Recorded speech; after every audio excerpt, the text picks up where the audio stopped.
उपचार विषयक कार्यक्रम का आयोजन हुआ संपन्न। आज वाराणसी के होटल कामेश हट में पुनर्वास के माध्यम से उपचार विषयक कार्यक्रम का आयोजन करके लोक विद्यालय और यातना से संघर्षरत 26 पीड़ितों का सम्मान समारोह का आयोजन किया।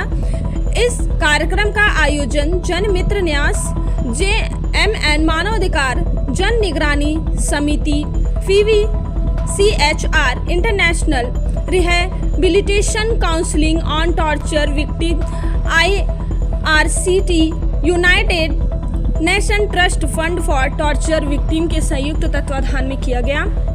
कार्यक्रम के मुख्य अतिथि आशुतोष सिन्हा, सदस्य विधान परिषद वाराणसी स्नातक क्षेत्र ने अपने व्यक्तित्व में कहा कि आज इस कार्यक्रम में सम्मिलित होकर बहुत ही अच्छा लगा कि वर्तमान परिस्थिति में यह सम्मान ऐसे पीड़ितों को दिया जा रहा है जो लगातार अपने परिवेश और संघर्षों के बावजूद न्याय के लिए लगातार संघर्ष करते रहते हैं।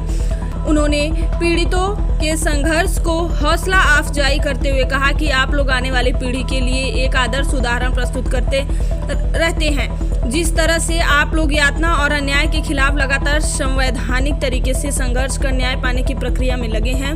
उन्होंने आगे कहा कि भारत सरकार संयुक्त राष्ट्र यातना विरोधी कन्वेंशन UNCAT का अनुमोदन करें। साथ ही उन्होंने अविलंब यातना रोकथाम कानून बनाकर पीड़ितों को पुनर्वास भी होना चाहिए। उन्होंने आगे पुलिस सुधार व जेल सुधार को लागू करने की सिफारिश की। शुरुआत में मानवाधिकार जल निगरानी समिति के संस्थापक और संयोजक डॉक्टर लेनिन रघुवंशी ने विषय वस्तु रखते हुए कहा कि मानवाधिकार जल निगरानी समिति पिछले 27 वर्षों के यातना व संगठित हिंसा से पीड़ित को मदद करके उनके जीवन को समाज में पुनः स्थापित करने का प्रयास कर रही है, जिसका मुआवजा हमें 28,32,000 रुपये प्रति एकड़ के हिसाब से मिला। उस वक्त जब हम लोगों को मुआवजा मिल रहा था, हम सभी लोगों ने आपत्ति दाखिल की, जिसको प्रशासन भी माना और कहा अभी आप लोगों को पूरा मुआवजा मिलेगा। अभी पूरा मुआवजा मिला भी नहीं था, तभी थर्मल पावर प्लांट वाले पुनः हम लोगों की 225 एकड़ की जमीन रेलवे लाइन और पाइप लाइन के लिए अधिग्रहित करने लगे, जिससे मेरी 1 एकड़ जमीन जा रही थी। वो भी हम ही से चुन के गए, बीजेपी हम ही लोग से चुन के गए। और हम लोगों को यह बात हमेशा याद रखनी चाहिए और दिलाती रहनी चाहिए कि जनता की अगर आवाज खत्म हो जाएगी तो आप ये समझ लीजिए कि वह देश तरक्की नहीं। लोग जिस चीन से बात कर रहे हैं, आपको आश्चर्य बताएं, वांगहो नदी, मैं 2 घटना आपको बता रहा हूँ। वांगहो नदी जो है शोक कही जाती थी और माओ से तुम जब जो नदी में कूदा तो कोई भी ऐसा व्यक्ति चीन का नहीं था जो वांगहो नदी में कूद नहीं गया, कूद करके उसको गड्ढा कर दिया और कभी भी शोक नहीं बनी। क्यों बना, उसके पीछे कारण समझिए। लाओ एन जो है स्टालिन ब्रेजनेव से मिलकर के वो चाहते थे माओ से तुम को मरवा।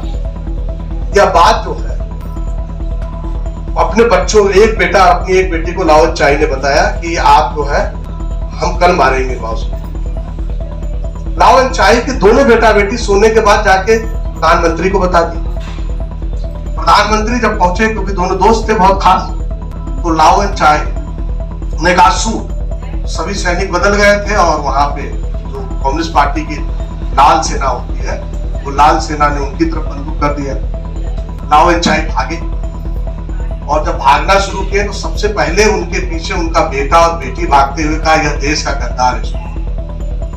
और आपको यहाँ भी बताते हैं, पिछले साल 1500 के आसपास लोग भ्रष्टाचार में पकड़े गए चीन जैसे देश में, और वहां पे उनको पकड़ाने वाला किसी का बेटी है, किसी का बेटा है, किसी का माँ है, किसी का चाचा है, किसी का ताऊ है, किसी का पत्नी है, किसी का पति। राष्ट्र का निर्माण तब होता है जब आप इस स्तर पे खड़ा होते हैं और देश आपके लिए सबसे महत्वपूर्ण होता है, संविधान आपके लिए महत्वपूर्ण होता है। यहाँ देश से पहले अपने लोग महत्वपूर्ण है, पार्टी महत्वपूर्ण है, चीजें महत्वपूर्ण है, देश महत्वपूर्ण नहीं है। देश के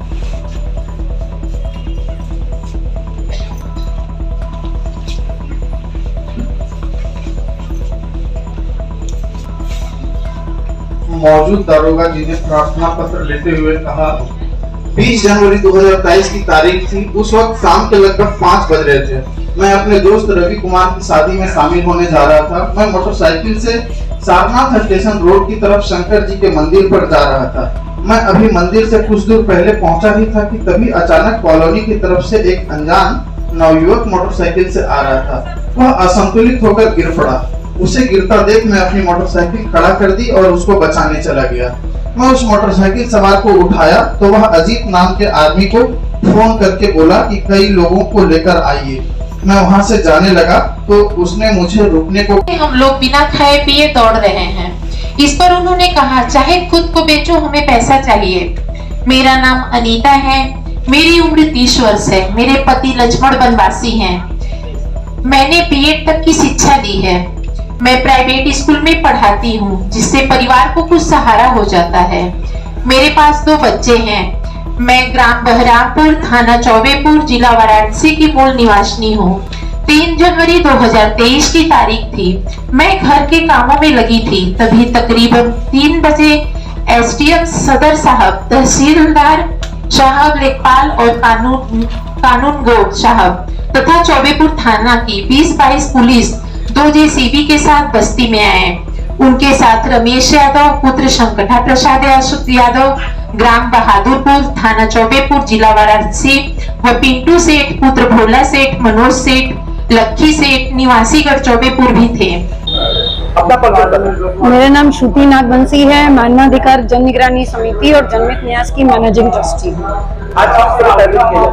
आज यहाँ पे संयुक्त राष्ट्र यातना विरोधी दिवस के अवसर पे यातना पीड़ितों का सम्मान समारोह का आयोजन हमारी संस्था के द्वारा किया गया है।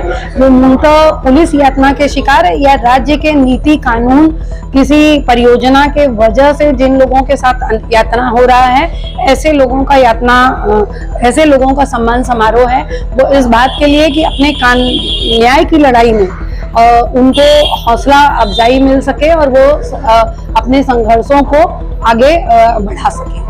कितने लोगों का सम्मान किया गया है? कहाँ से? बनारस और उसके आसपास के जिले के साथ पड़ोसी राज्य बिहार के बक्सर जिले से, गया से यहाँ पे कुल 16 लोग आए हैं जो पुलिस यातना या सरकार की किसी नीति की वजह से यातना का शिकार हुए, उनका सम्मान कार्यक्रम में मुख्य अतिथि श्री आशुतोष सिन्हा जी, सदस्य विधान परिषद, हम लोगों के बीच में।